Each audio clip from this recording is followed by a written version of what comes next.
Bro आज Vizag ODI decider, लेकिन ये ग्राउंड अर्थक्वेक जोन है। मैच रुक सकता है। विजाग अंध्रा के ईस्ट कोस्ट पे है।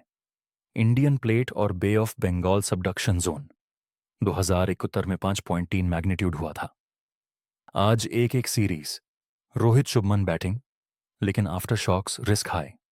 क्लाइमेट प्लस टेक्टोनिक्स से फ्लड्स भी पॉसिबल। पूरा ब्रेकडाउन मास्की पॉड पे। कमेंट: इंडिया जीतेगा, लाइक प्लस सब।